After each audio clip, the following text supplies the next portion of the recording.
नमस्कार दोस्तों, एक बार फिर से स्वागत है आप सभी का मेरे इस यूट्यूब चैनल पे जिसका नाम है ई प्रबंधन गुरु।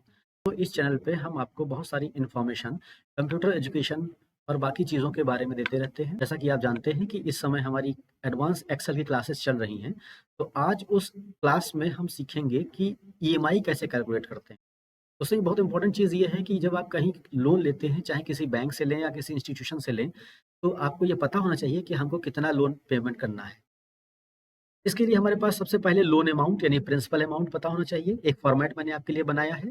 सपोज़ मुझे 2 लाख का लोन सैंक्शन हुआ है, जो कि 24 महीने यानी 2 साल के लिए हमको पेमेंट करनी है, 2 साल में पेमेंट करनी है। यानी हमारा टेन्योर जो है वो 2 साल का है। लेकिन चूँकि ईएमआई पर मंथ देते हैं, इसलिए यहाँ पर 24 लिखना पड़ेगा। उसके बाद आते हैं rate of interest. 10% rate of interest से हमको पेमेंट करना है। अब यहाँ का फ़ॉर्मूला होगा equal to PMT and start. फिर आपसे रेट पूछेगा, तो आपने रेट पर क्लिक कर दिया, डिवाइड बाय 12 क्योंकि ये मंथली पेमेंट करना है, कॉमा। फिर आपसे पूछेगा कितना टेन्योर, तो आपने C4 पे क्लिक कर दिया, यानी जहाँ पर आपका वैल्यू दिया हुआ है मंथ का, टेन्योर का, फिर कॉमा, और फिर आपसे पूछेगा पीवी यानी प्रिंसिपल वैल्यू। तो आपका 2 लाख वाले पर मैंने क्लिक कर दिया, यानी हमारा जो सेल वैल्यू है वो है 2 लाख B4 में। उसके बाद ब्रैकेट क्लोज कर दिया और एंटर जैसे ही करेंगे हमारा ईएमआई हमारे सामने होगा। दोस्तों यहाँ देखिए निकल के आ रहा है -9,224। अब देखिए यहाँ पर गड़बड़ ये है कि ईएमआई जो है वो नेगेटिव वैल्यू में है। तो उसमें करना कुछ नहीं दोस्तों, सिर्फ जो फॉर्मूला शुरू हो रहा है इक्वल टू के बाद एक नेगेटिव सिंबल लगा देंगे, यानी माइनस का सिंबल लगा देंगे, और यहाँ पर हमारा जो वैल्यू है ऑटोमेटिकली पॉजिटिव में आ जाएगी।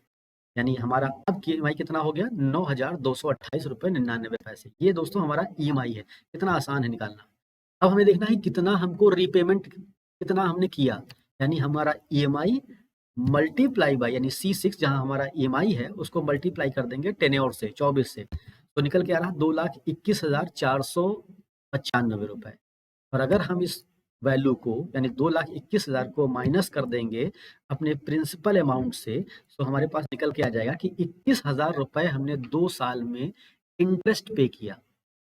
अब देखते हैं, इसको थोड़ा-सा वैल्यू चेंज करके देखते हैं। सपोज़ हमको 36 महीने यानी 3 साल के लिए हमने लोन अगर लिया है, तो ईएमआई हमारा ऑटोमेटिकली कम हो जाएगा। लेकिन दोस्तों देखिए यहाँ पर जो हमारा जो टोटल रीपेमेंट वाला इंटरेस्ट है वो बढ़ जा रहा। तो इससे आप एक आइडिया लगा सकते हैं कि कितना पेमेंट आप कर सकते हैं, कितना पेमेंट आपको करना चाहिए, जिससे आपका जो ईएमआई वैल्यू है वो भी एक आपके सेविंग को इम्पैक्ट ना करे और साथ-साथ में आपको इंटरेस्ट बहुत ज़्यादा पे ना करना पड़े। इस वैल्यू में जितना आप रेट ऑफ इंटरेस्ट बढ़ाएँगे, ये ईएमआई बढ़ेगी, ये तो कॉमन चीज़ है। दूसरी चीज़ ये भी है कि जैसे-जैसे आप अपना टेन्योर बढ़ाएँगे, वैसे-वैसे आपका रीपेमेंट और आपका जो इंटरेस्ट है वो बढ़ेगा। जैसे अगर हमने इसको 5 साल के लिए ले लिया यानी 60 महीने के लिए ले लिया, तो आप देखिए यहाँ पर 54,000 रुपए है, और अगर जितना टेन्योर हम कम करेंगे, उतना ये ऑटोमेटिकली कम आपको पेमेंट करना पड़ेगा। दोस्तों मुझे लगता है कि ये एक बहुत इन्फॉर्मेटिव वीडियो रहा आपके लिए। अगर आपके लिए इन्फॉर्मेटिव वीडियो रहा हो, तो इस वीडियो को अपने दोस्तों से शेयर करिए, अच्छे से प्रैक्टिस करिए। मैंने कई बार बोला है कि एक्सेल को प्रैक्टिस करने की ज़रूरत होती है, तो प्रैक्टिस करते रहिए। दोस्तों अगर आपको किसी भी तरह की दिक्कत आती है या कोई और इन्फॉर्मेटिव वीडियो चाहते हैं, तो कमेंट बॉक्स में ज़रूर लिखें। मैं कोशिश करूँगा कि वो वीडियो भी आपको प्रोवाइड किया जाए, और साथ-साथ में चैनल को सब्सक्राइब करना और वीडियो को लाइक करना ना भूलें। Thank you.